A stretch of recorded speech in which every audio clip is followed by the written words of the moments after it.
Firstly.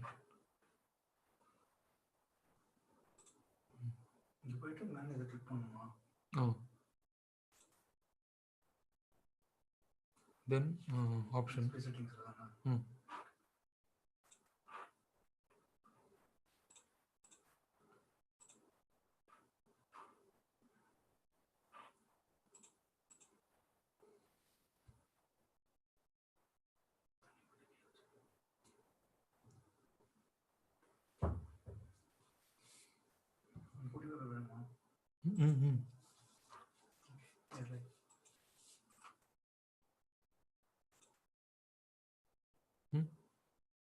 Okay.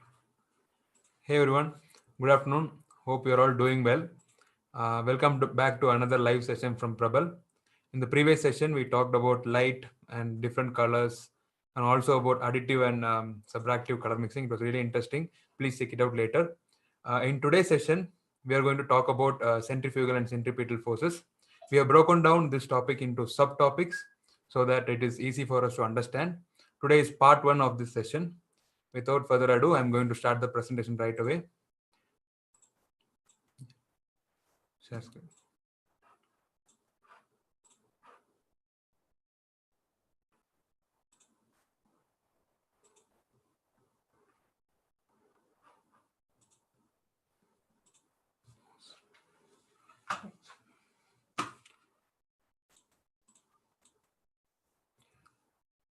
So we are going to start from the basics of scalars and vectors. We have to understand what scalars and vectors are because this is going to help us understand the topics that we will be covering in the upcoming sessions. So let's start with scalars. You might have seen it, you might have heard of it, but let's have a recap as to what scalars and vectors are. Scalars are quantities that are fully defined by a magnitude alone.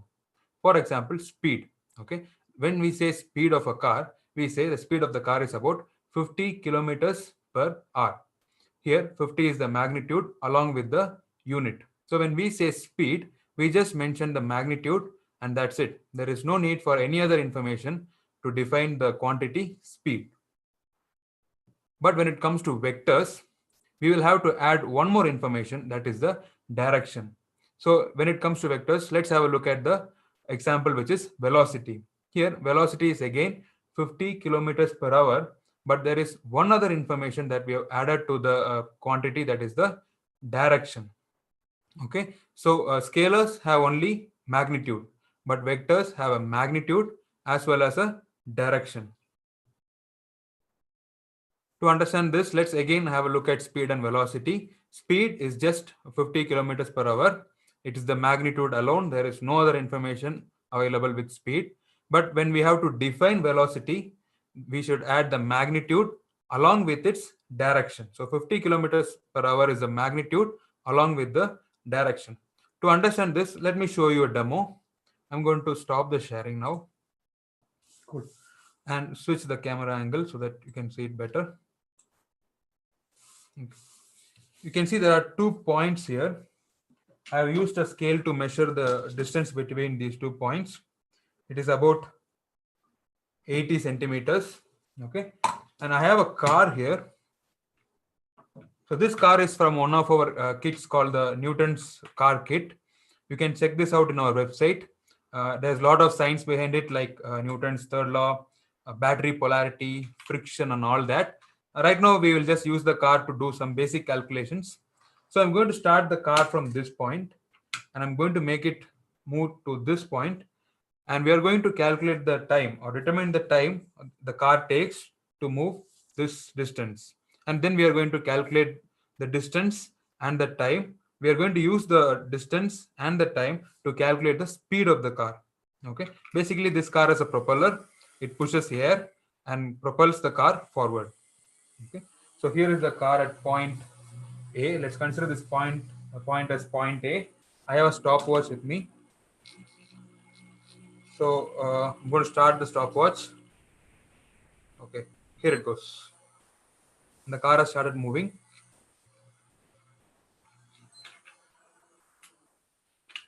So the car has taken about 5 seconds to move from this point to this point. Let's do some basic calculations.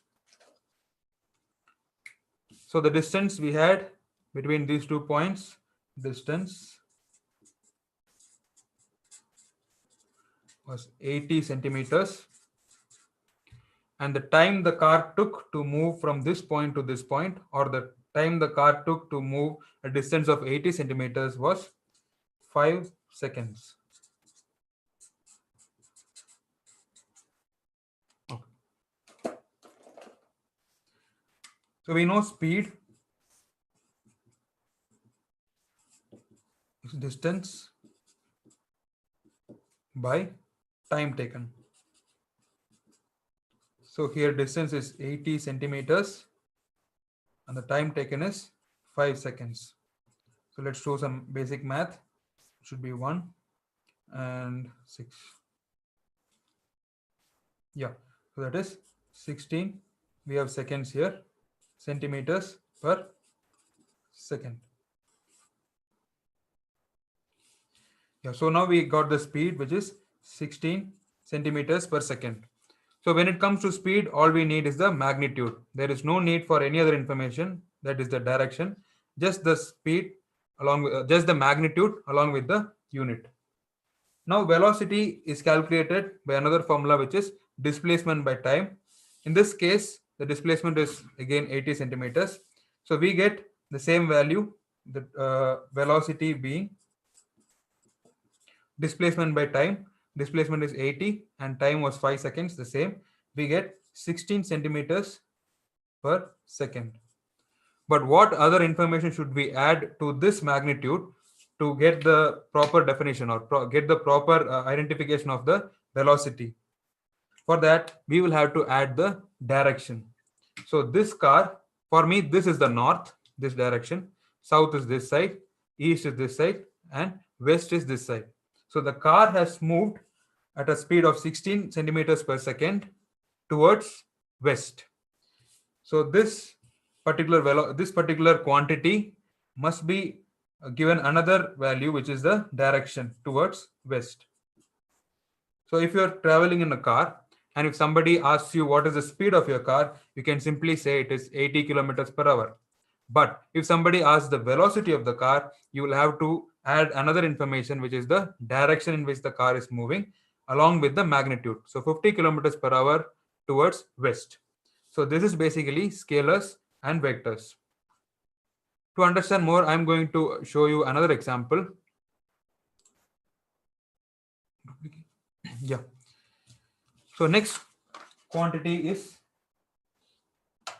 temperature. Okay. Yeah.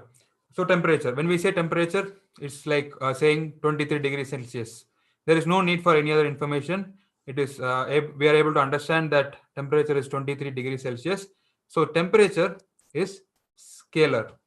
But what if it comes to change in temperature? To understand this, I'm going to show you another demonstration. I have a thermometer here. It is a contact thermometer, meaning it will detect the temperature of the object that is in contact with it. So right now, let me turn it on. The temperature is about 24 degrees Celsius. Now I'm going to hold the tip of the thermometer and I'm going to find out the temperature now. So the temperature has changed by 2 degrees. Okay. Now I have given you, initially I gave you the temperature of the particular situation. Then I told you the change in temperature. And I told you that the temperature has changed by 2 degrees. So from 24, it has changed by 2 degrees. Right now, the magnitude of the change in the temperature is given as 2 degrees. But what is missing, right? I have not told you whether it has increased or decreased. It can be from 25 to 26, or it can reduce to 24 to 22. So in order to understand the change in temperature, in order to quantify the change in temperature, we will have to give you the magnitude as well as the direction. Okay. That means when I say change in temperature, I should not just tell you that the change in temperature was 2 degrees. I should also tell you the direction, which is whether it has increased or decreased. So even though temperature is scalar, when we talk about change in temperature, we will have to give another extra information, which is the direction or the way it has changed. Okay, so this is basically scalars and vectors. There are a lot of examples of scalars and vectors, but right now we will have to, I'm just making sure that we understand the basics of scalars and vectors. And remember, speed is a scalar and velocity is a vector. So when we say velocity is changing, either the magnitude or the direction or both can change. For example, to understand this, let's say our car is moving at 50 kilometers per hour towards north, and its velocity has changed to 60 kilometers per hour in the same direction. Even now, the velocity has changed. Or in other case, the car is moving at 50 kilometers per hour north and it has changed direction to 50 kilometers per hour towards south. Now the direction has changed. In both cases, the velocity is considered to be changed. Even both the magnitude and the direction have changed, and either one of it, if either the magnitude or the direction changes, we can say that the velocity has changed. Okay, keep that in mind because we are going to use the concept of how velocity changes in the upcoming sessions. Okay, frame of reference. Before that, let me just quickly refresh.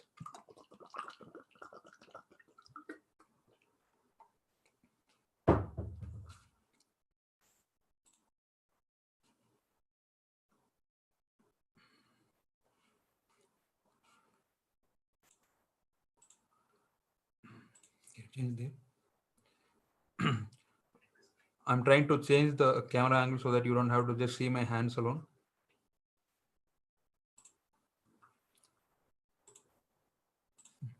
Okay. Yeah. Now you can see me. Well and good. Is it done? Okay. Okay. Good. So we are going to talk about frame of reference. This is also very important, but kind of challenging to understand. But I'm trying to make it as simple as possible. And I'm going to give you a lot of examples so that we can understand it easily. Frame of reference is a system of geometric axis in relation to which we measure things, positions, or size. Okay. And another important thing that we have to understand is motion is relative. And right now, maybe both of these don't make sense, but I'm going to explain it in such a way that it is going to make a lot of sense. Okay. So let's start by talking about frame of reference. Okay.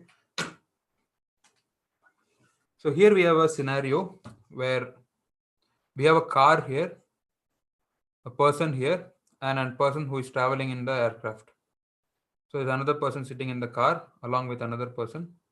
So two people in the car, one person standing beside the road and another in the aircraft.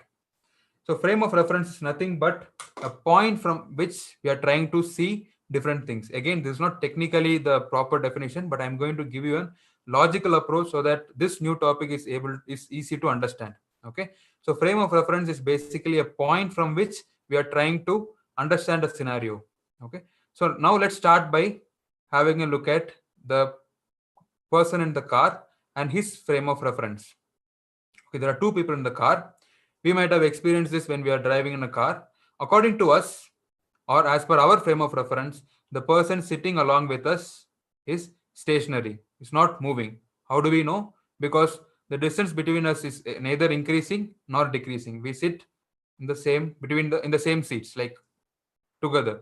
The distance is not changing. So according to us, or as per our frame of reference, the car along with the person who is sitting with us is stationary. We are not moving. But when we look at a person who is standing outside, or when we look at the building, when we look at the bushes, trees, we see that they are moving backward. The clouds move backward. And the aircraft, since it is moving faster, seems to move forward. But basically, from our window, we see everything moving backward. Okay. So relative to us, this person, this building, and everything else, the clouds are moving backward, whereas the person who is sitting with us is just stationary.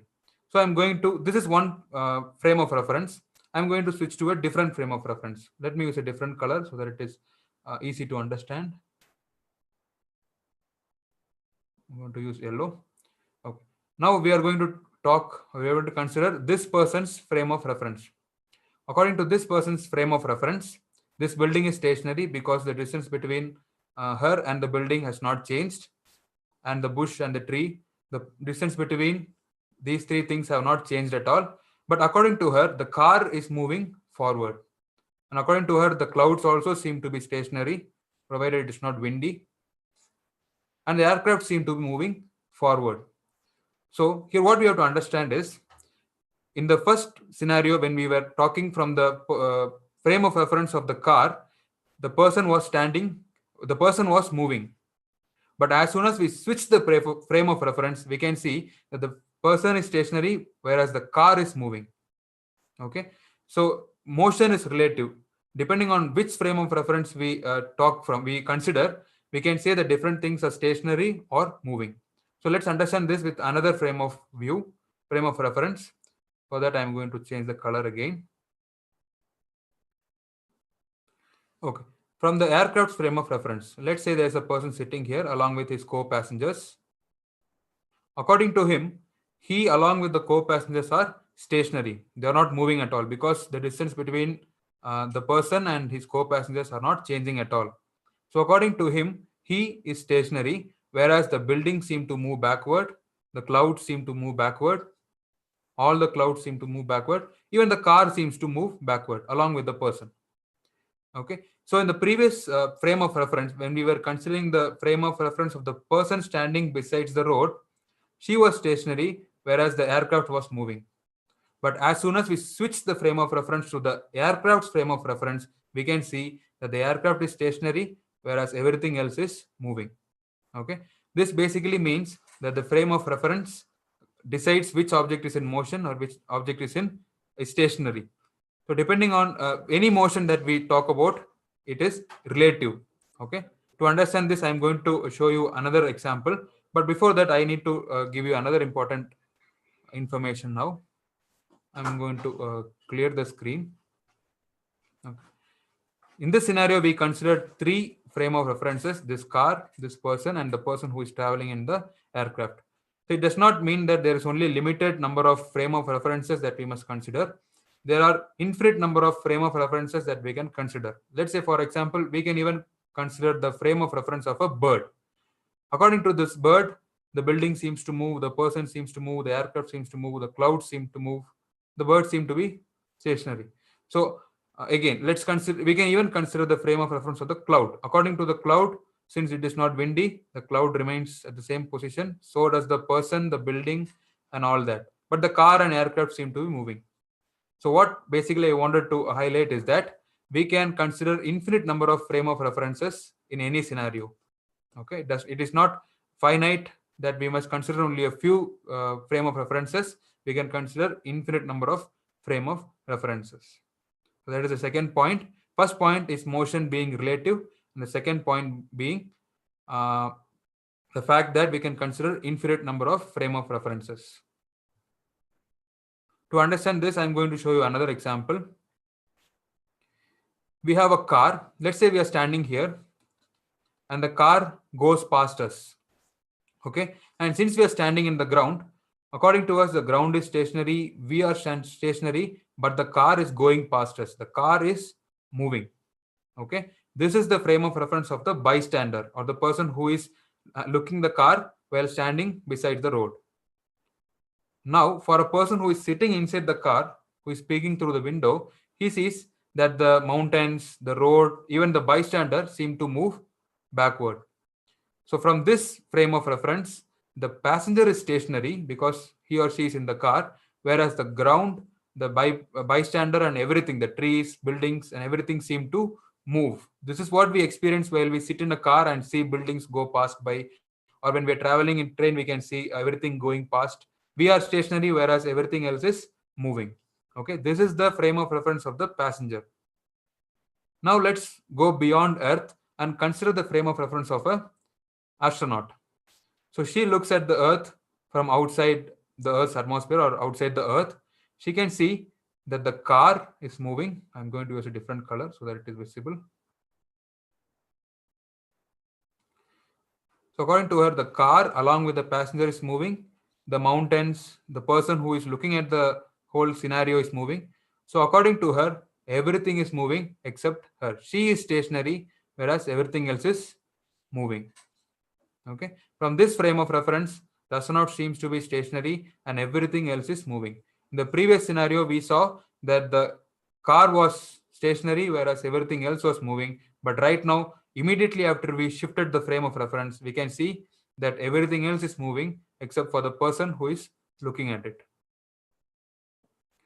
Now, why not stop? Why stop there? Let's go to the beyond Milky Way galaxy. Let's say there's an UFO and an alien is viewing us. According to the alien's frame of reference, the alien is stationary, whereas our Earth, along with the sun, along with the astronaut, everything is moving. Again, you can see that just by shifting the frame of reference, we can see that the things that were stationary at one frame of reference are now in motion. Again, let's say we look from beyond the universe, we can see the whole Milky Way galaxy along with the alien seem to move. From this frame of reference, everything that was considered stationary from the previous scenarios are now in motion. Okay. So right now, how fast are we moving? That depends on the frame of reference. But let's try to understand what it is. So we are, right now you might be sitting in your home, which is on Earth, and watching this video. Along with the Earth, you are also rotating or revolving. And from the sun's frame of reference, the Earth itself is rotating or revolving around the sun. Okay. And as we look from the Milky Way's frame of reference, the sun itself, let's say this is the Milky Way frame of reference. I'm going to change the color so that I can show you differently. So this, let's say this is the Milky Way.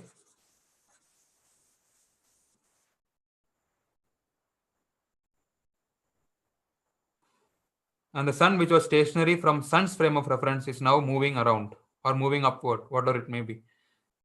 And now the Milky Way is stationary, whereas the sun is moving. But as soon as we switch the frame of reference to a more outside version, where let's say this is the Andromeda galaxy, it sees that it is stationary, whereas the Milky Way galaxy seems to move. And when we look from outside the universe, we can see that all the galaxies are moving away from each other. So nothing is stationary, nothing is moving. But right now, from the universe frame of reference, we are moving at an incredible speed of about 852.95 kilometers per second.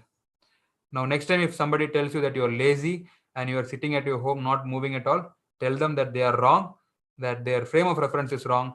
And if they look from the universe frame of reference, you are moving at 2,500 times the speed of sound. This is actually something that no human can move unless and until considering the frame of reference that you take into consideration. So that is basically it. Whenever we say we are at rest, it is relative to the ground or relative to the house that we are in. As soon as we switch the frame of reference, we are actually moving, and from the universe frame of reference, we are moving really, really, really fast. Why don't we feel this motion? If we were moving at this speed, let's say in a car or bike, which is not at all possible, but for the sake of explanation, if we were moving at this speed, we would have felt it would be really, really fast. But why are we not feeling it? That's because we are grounded to the earth and we are moving along with the earth. Just like when we move along with the car, we don't feel any motion.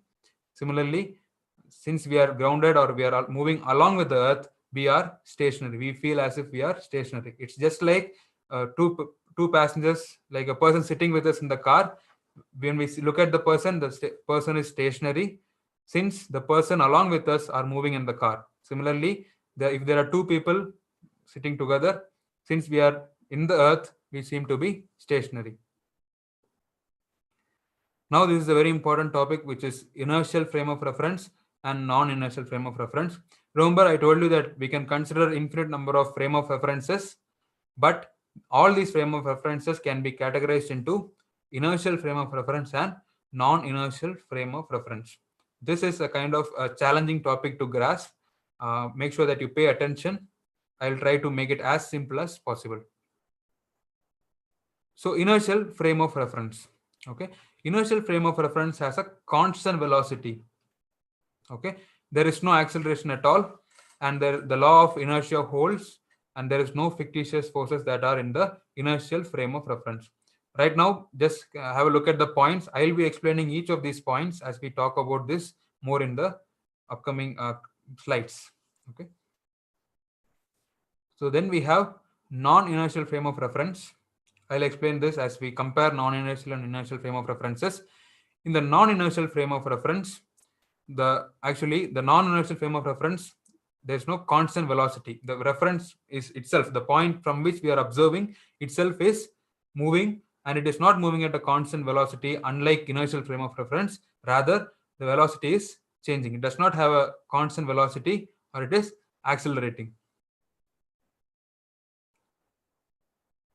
To understand this, I'll be showing an example. Okay, this is a very good example. Next time when you're traveling in an elevator, try to experience this this thing happening. So this is the first scenario where you are just boarding the elevator. You are standing there, and right now the elevator is at zero velocity, meaning it is not moving at all. So in an inertial, it is said to be an inertial frame when there is no velocity change, or if there is zero velocity. That means the point from which you are observing a scenario, it can either have constant velocity or it can be stationary. It is not moving at all. Both the cases, the frame of reference from which you are viewing the things is said to be an inertial frame of reference. Right now, since the elevator is stationary, it is not moving at all, zero velocity, it is said to have it is said to be a inertial frame of reference. Okay, right now we don't feel anything awkward. We are just standing there. Camera went off. This thing. Yeah, good. Got it. Yeah, good. Okay. So right now, since we are in the inertial frame of reference, there's nothing to worry. This you'll have to experience it when you're traveling in a lift, in an elevator. So right now, when you're standing in the elevator, you don't feel any problem. It's completely normal.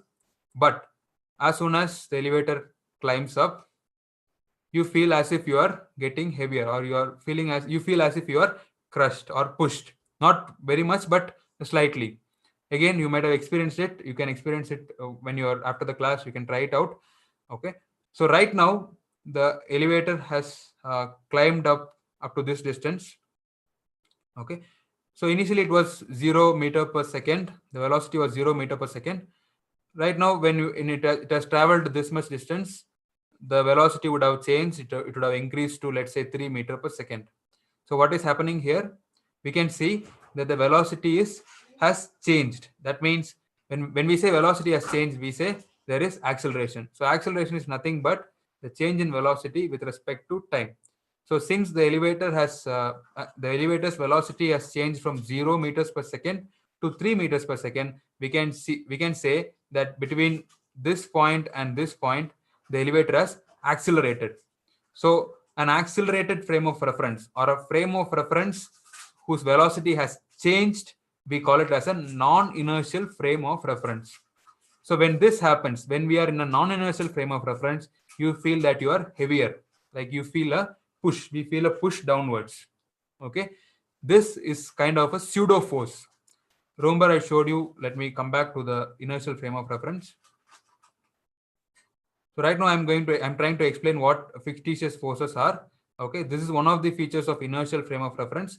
In the inertial frame of reference, there exist fictitious forces or pseudo forces. These are forces that only exist in non-inertial frame. I'm going to explain that. Whereas in the inertial frame, this is not there. Fictitious forces do not exist. Okay, coming back to the explanation. Okay, so between this point and this point, we were shortly in an accelerating frame of reference, and that is why we feel a force which is trying to push us downwards, or we feel heavier. Okay, this force, when we are inside the elevator, we feel as if something is pushing us. We feel a force. But let's say your friend is standing out on the ground watching you in the elevator, provided it is a transparent one. You can ask your friend to try that also. For that person who is standing in an inertial frame of reference, Why is this an inertial frame of reference? Because the velocity of the person or velocity of the point from which we are viewing this particular scenario is zero. There is zero velocity. It is not moving, so it is an inertial frame. From an inertial frame of reference, this particular force does not make any sense. Okay, you can try this. You can hop on an elevator and go up, and you feel a force. Ask if your friend was able to justify or was able to understand that you felt a force. That particular force does not make sense from an inertial frame of reference. According to the inertial frame of reference, all that person sees is the person climbing up and the lift supporting that particular person. So this force exists only in the non-inertial frame of reference. Okay, this force exists only in a non-inertial frame of reference. Whereas from the inertial frame of reference, this force does not make any sense. So such forces that are existing only in the non-inertial frame of reference and is not present in the inertial frame of reference are called pseudo forces. Let me give an example of this. So we saw what pseudo force is. Let's say this weight, the weight of the person. The weight of the person is there for you as well as the person who is standing out. He knows that there is a weight and you feel the weight. So weight is an actual force which both point of view or both frame of references can justify. But this extra push that seemed to come out of thin air does not make any sense as long as we have a look at from the inertial frame of reference. Okay, so these are pseudo forces. Now after accelerating a bit, the elevator rises up in a constant velocity, or its speed is the same. Like it was 0 meters per second here, and it might have reached 3 meters per second. So this distance it would have accelerated. So this short period of time, the elevator was an accelerating frame of reference. But this particular region, the elevator was an inertial frame of reference because the velocity is constant. Remember, inertial frame of reference is when the velocity is either constant or it is zero. So let me clear the slide so that I can explain this properly.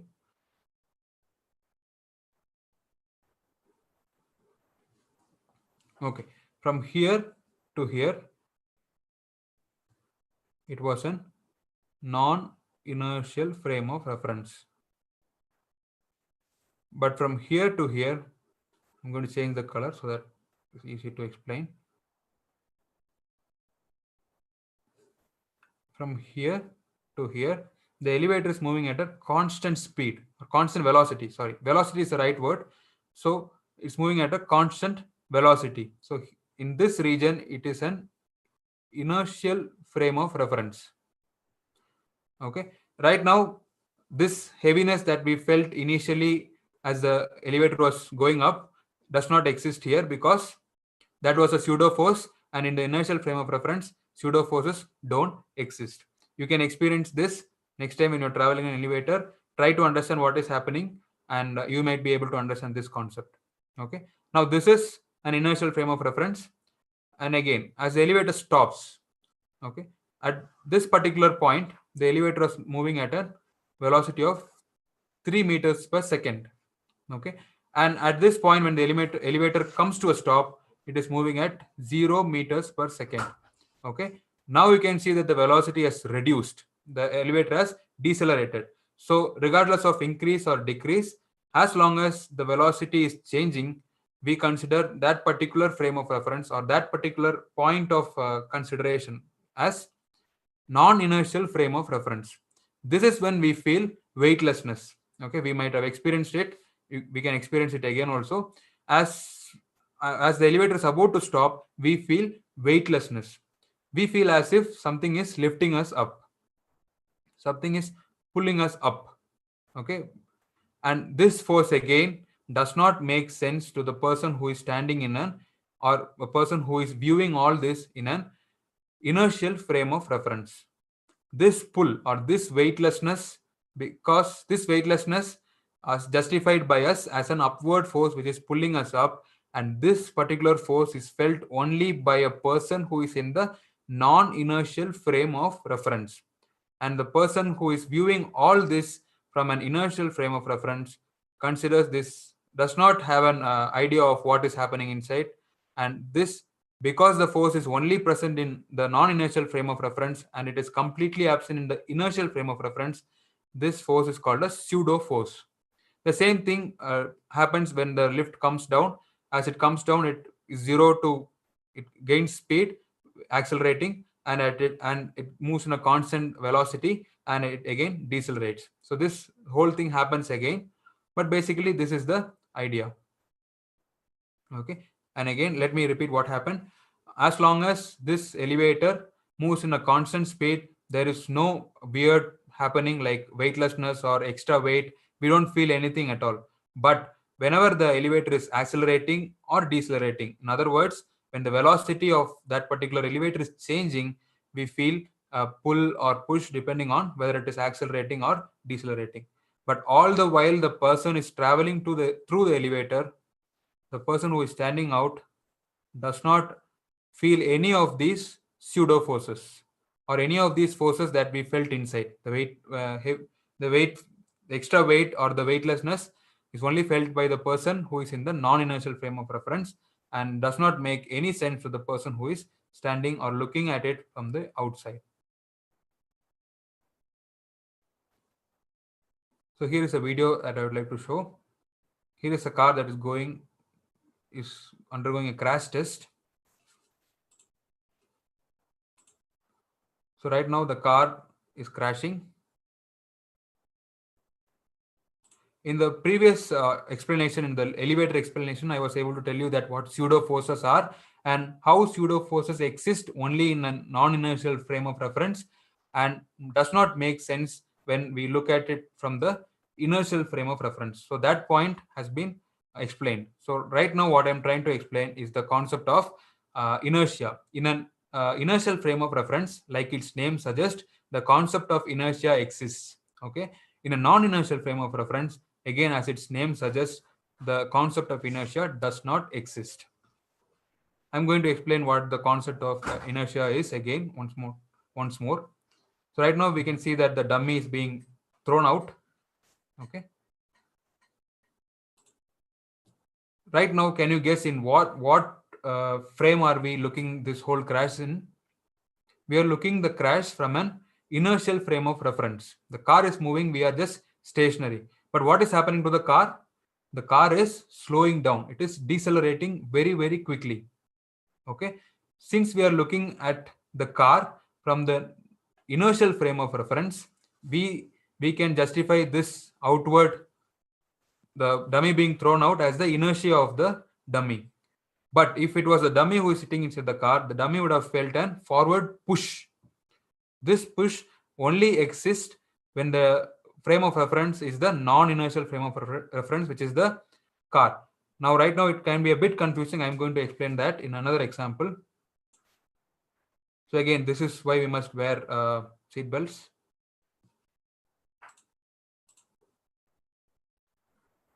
Okay. Before going to the next explanation, I would like to explain the concept of non-inertial frame of reference and the inertia. Okay. So let's consider this scenario where there is a bike. Bear with my drawing. I'm trying to draw it as good as possible. So this is a bike, some engine, and there is a person who is driving it. And let's say somebody is sitting behind.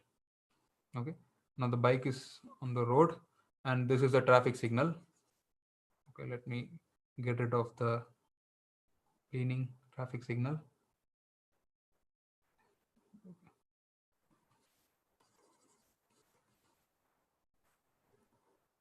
Yeah. So the bike is on the road.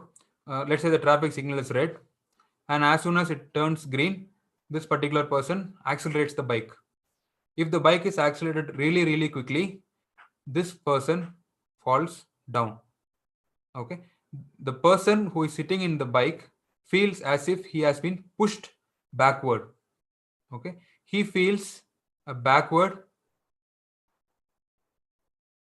push. Okay. This is a pseudo force. Let me explain how it is. For a person who is looking from outside, or a person who is standing from here and looking at the whole falling down scenario, it is basically the inertia of the person. To understand this, let me show you another simple explanation. I'm going to change the color. We might have seen this inertia experiment where there's a cup of water, or a cup basically, and there's a coin on top and there's a sheet of paper. As soon as somebody pulls this paper, the coin just falls directly down. Okay, we know that this is because of the inertia. The coin wants to stay there but falls down because there's nothing there, so it just falls down because of its inertia. The same scenario is here. Let's say this is the coin and the bike moves forward very quickly. The coin just falls down. But for the now, whatever we are talking about is from the inertial frame of reference. We are looking at the whole scenario from a point which is neither accelerating, which is not accelerating at all. It is just at zero velocity. It is constant. We are standing at a fixed point and looking at the whole scenario. For us, this person falling down is just like the coin falling into the cup of water. But let's switch the frame of reference. Right now we talk from the frame of reference of the person who is in the inertial frame of reference, and for us, we know whatever is falling down is because of inertia. Now let's switch the frame of reference and go to the person's frame of reference. Now this is the bike again, and the person accelerates and the other person just falls down. From the person's point of view, or from the person's frame of reference, he or she feels as if he has been pushed backward. Okay, this person feels a backward push, but for us that push does not exist. It is just the inertia. So since this push basically, force is push or pull, so this must be also a force. This force, which only exists in our case, it is only existing in the non-inertial frame of reference. Why non-inertial frame of reference? Because the bike is accelerating from zero quickly to a particular velocity. So this force that the person feels does not make any sense for a person who is viewing the whole scenario from outside. The person in the bike feels the push, whereas the person outside does not understand it. So this particular push that the person feels is a pseudo force because it is only present in the non-inertial frame of reference. From the inertial frame of reference, it is nothing but the inertia. The push does not exist. The same happens when we are in a car. I'm going to explain that as well.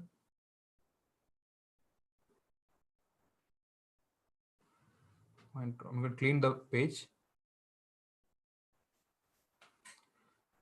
Now let's say we are sitting in a car like this. This is the seat of the car. We are sitting here.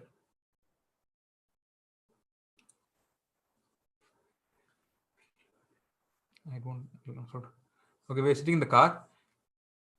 And as soon as the car accelerates, we feel as if we are pressed to we move from here to we are just pressed into the seat. So from inside, we feel as if something is pushing us inside.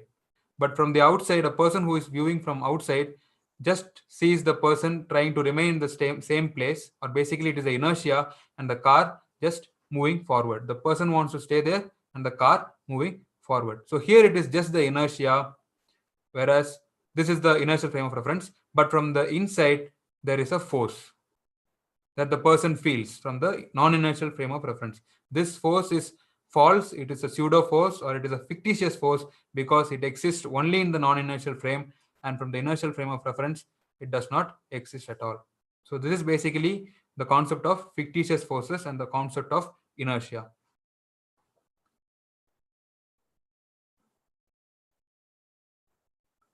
Before we explain the car turning experiment, here's one more thing that we must understand: the concept of circular motion.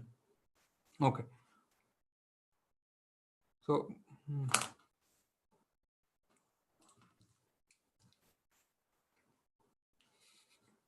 okay, yeah, my mouse was trying to play with me. Good. So here we have circular motion. Circular motion is nothing but an object that is moving in a circular path. Good examples are the moon revolving around the earth, or the wheel, probably the giant wheel, anything.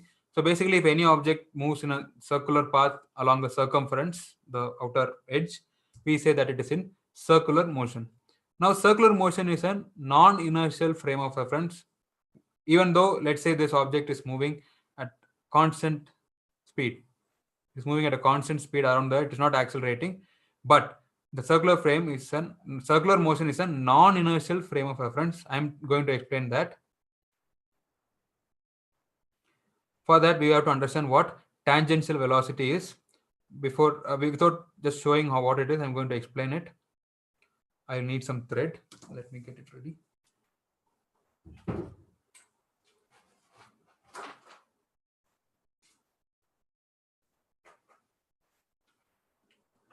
So let's say I have a heavy object like this, and I'm trying to spin it in a circular motion, okay, or like this. Now it is moving in a circular path, but as soon as I leave it, it tries to go in a tangential direction. Now let's consider the image that you are having in the presentation. I'm trying to rotate the battery I have in like this, or the 3D printed part like this, and as soon as I let go, the object follows a straight line, a tangential path. Okay, so here we will be talking with reference to the tangential velocity. So here, let's say this is the moon and this is the earth, and if there is no gravity, let's say at this point the earth loses its gravity, the moon basically travels in a tangential direction, just moves like this. Okay, but every time the moon wants to go like this, the earth is pulling it closer, or pulling it into the circular path, and that particular velocity with which the moon is moving is called the tangential velocity. So this tangential velocity changes. So because it is tangential, at every point there is a tangential velocity, and it is tangential to the circle in which that particular object is moving. Now what to notice here is the tangential velocity was in this direction, it has changed to this direction, and it has changed to this direction. And the point to note is that the magnitude is not changing. We know that velocity has a magnitude as well as a direction. In this case, in a uniform circular motion, meaning that object is moving at a constant speed, the magnitude is not changing.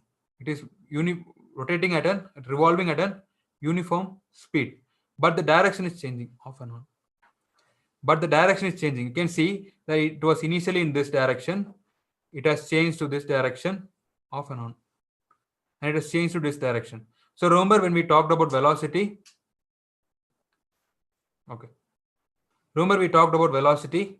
When we say velocity is changing, it can either be the magnitude changing or the direction changing or both. But in this case, it is the direction that is changing. Okay, so that is why we must understand the concept of vectors and how velocity is changing in the case of a circular motion. So in a circular motion, I am repeating this again so that the concept is really clear. When we say velocity is changing, it can either be the magnitude of the velocity changing or the direction in which it is changing. For example, if a car is moving at 50 kilometers per hour towards north and is moving at the same speed but in a different direction, we can say that the car's velocity has changed. Okay, so here, since the tangential velocity is changing at every instant, we say that the circular motion is an accelerating frame of reference or a non-inertial frame of reference. Remember, non-inertial frame of reference is same as accelerating frame of reference. That is why circular motion is an accelerating or non-inertial frame of reference. Okay, no problem. I can continue. After some time, if you turn it on. Heat. Maybe not a word. Okay. So this is a very typical example. When we're traveling in a car, let's say we place, okay, let me explain the scenario. This is the car which is about to take this turn, and there's a teacup inside the car. Since I've just drawn it out so that it is easy to see. There's a teacup on this side of the car, and what is going to happen as the car takes a turn, the teacup is going to move this way, right? So let's see that in action. Let me clear the screen.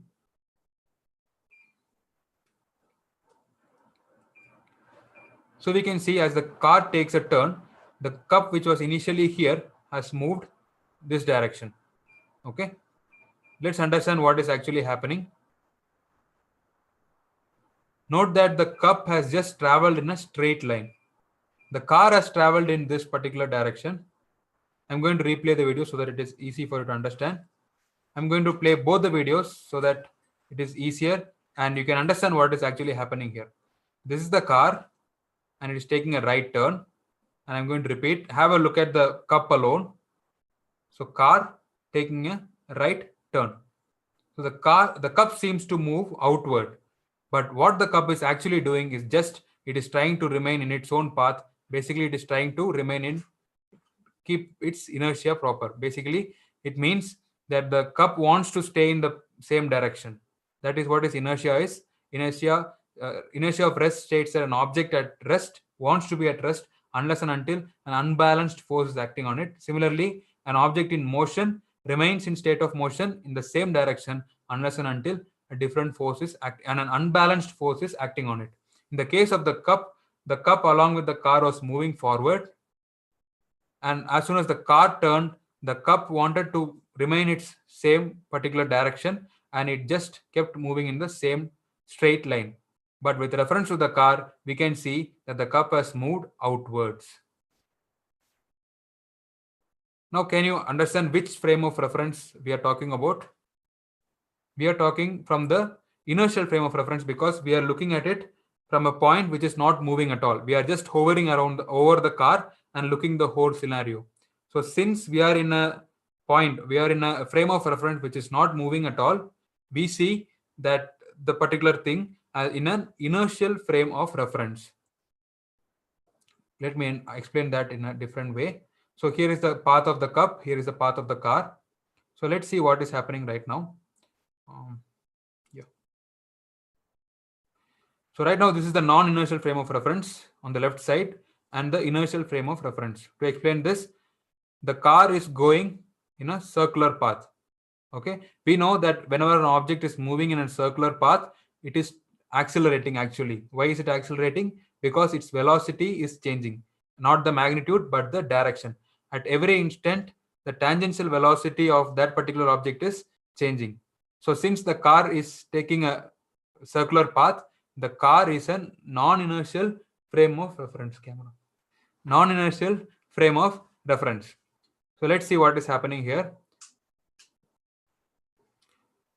From the non-inertial frame of reference, we see the cup has moved this way.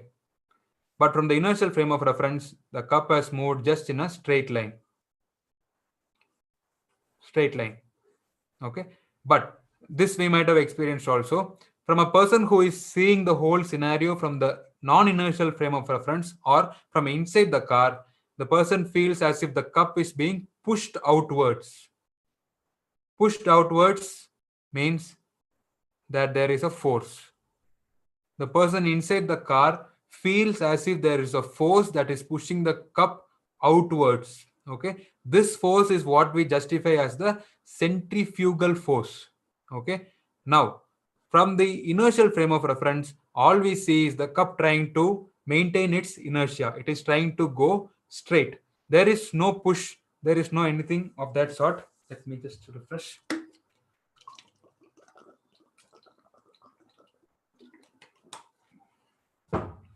Okay, good. Again, from the non-inertial frame of reference, or for a person who is sitting inside the car, he feels as if the cup has been pushed outwards by some force, some out of the thin air force. Okay, but from the inertial frame of reference, all we see is the cup moving in a straight line. From the inertial frame of reference, this push does not make any sense. So this force, which we justify as the centrifugal force, does not exist when we look at the whole scenario from the inertial frame of reference. So such a force that only exists in a non-inertial frame of reference and does not make sense in an inertial frame of reference is called a pseudo force or a fictitious force. It does not exist. We are just trying to justify what is happening inside the car from the non-inertial frame of reference using a force that does not exist outside the frame of reference. This is the same thing that happens when we travel in a car and the car quickly takes a sharp turn.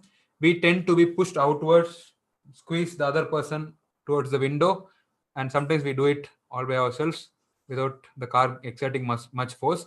We feel as if something is pushing us outwards, but it is just the inertia. We are trying to go straight, but since the car is taking a turn, relative to the car, we tend to move towards this direction. And this force that we feel, we justify it as a centrifugal force. But for a person who is viewing from outside, it is nothing like that. It does not make sense that there is a centrifugal force. Okay. Again, the concept of inertia here. From the inertial frame of reference, it is just the inertia. But for the non-inertial frame of reference, you can see that the cup has moved without any force. Okay. So this is how the concept of pseudo force is originating in a non-inertial frame of reference. The cup seems to move this way relative to the car. And since we all know that there must be some force for acting on an object which is at rest for it to move, then we justify that action or the thing that is happening by using a pseudo force which is not there. But since it is as if it is moving, we include this, we bring a new force called the pseudo force. So we are about to reach the end of the class. So I'm going to show you something before we close the session. Can you turn the camera on? It's getting hot.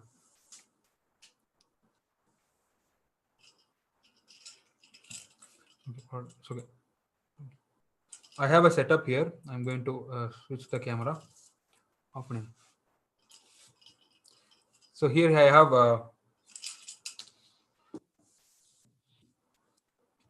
I have 4 slots in this particular part, and it can rotate about this axis like this. And I'm going to place these small bearings closer to the center. Now, what should be done to bring all these bearings to the corner? Just like that, just by spinning, we can bring all the bearings to the tip. So one of the bearings just jumped outside, probably doesn't like the experiment. But anyway, we can see all the 3 bearings going to the corner. Okay. This, I'm going to explain this logically, but we will approach this even more technically in the upcoming sessions. But for now, I'm going to give you a logical approach of this experiment.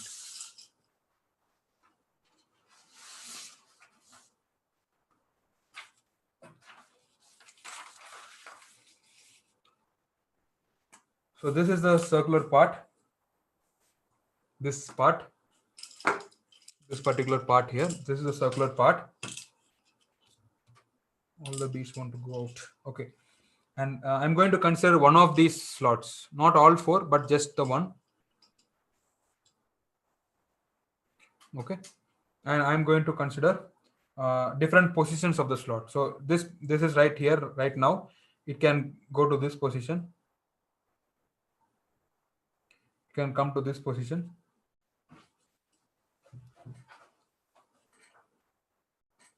Let me draw it even bigger so that it is visible.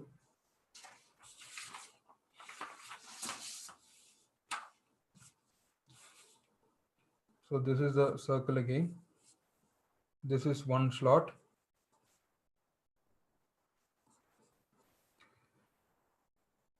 I'm going to draw only one slot and I'm going to assume different positions of it. And we can apply what is happening to this slot to all other slots. So this can be one position.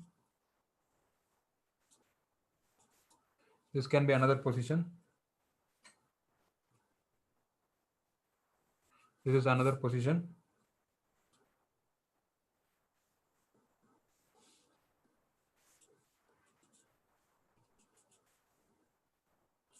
This is another position. Again, this is just a logical approach to the problem.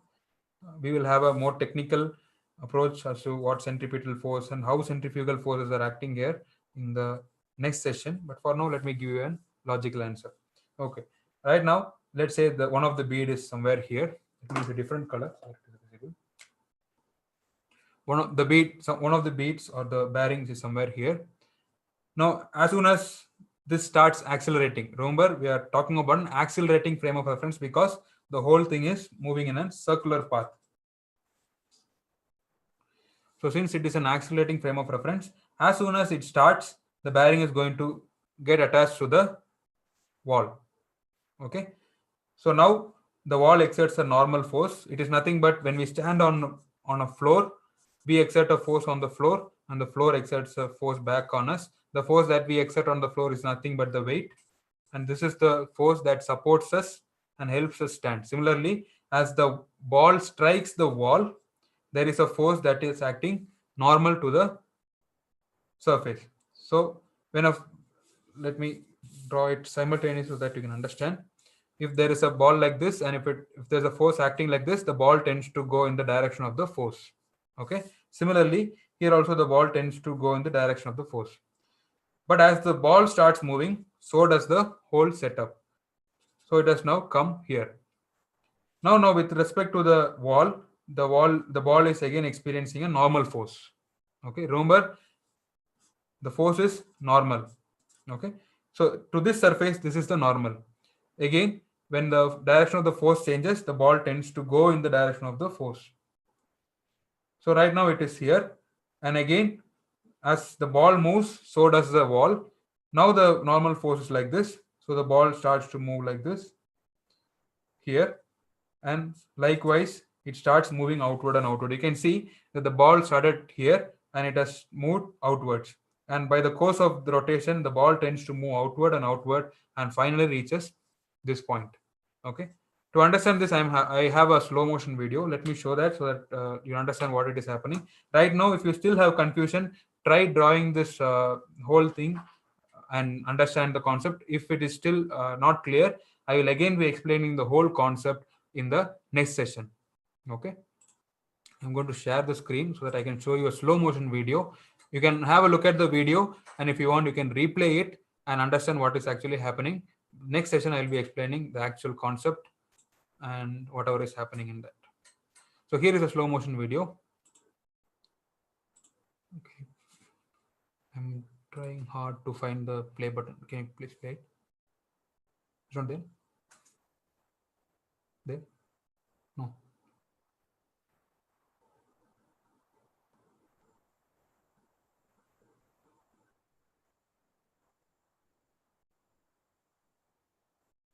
Okay. Here is a slow motion video.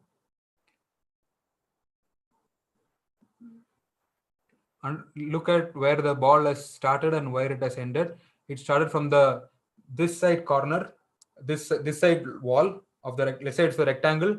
It started from the length side of the rectangle and it ended up in the opposite longer side. Okay, here it goes. So as soon as it starts spinning, it hits this wall and it is rotating and it reaches this wall. Okay, let me clear it so that it's visible. So it started from this wall and ends up in the exact opposite wall. Here, it started here, it's ending here. Okay. If you draw this particular diagram that I just showed you, you will be able to justify what is happening here.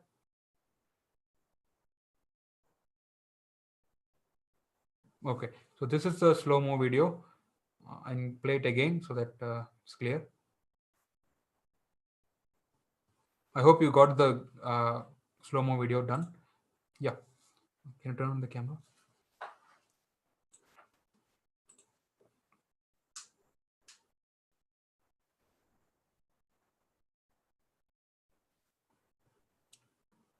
Okay. So today we talked about pseudo forces, frame of references, inertial and non-inertial frame of references. I know it is a lot of concept right here, but try to understand it. If you have doubts, please put it in the comment section. I will attend to that. If you were not able to grasp any of these concepts, or if you have some doubts, please feel free to put it in the comment section. I will attend to that. This is a kind of a difficult topic, challenging to understand, challenging to visualize, because basically it is it's kind of fully imagination. So whenever you go out, try to have an understanding of what frame of reference is and try to apply whatever is learned today. See you in the next session. See you. Bye.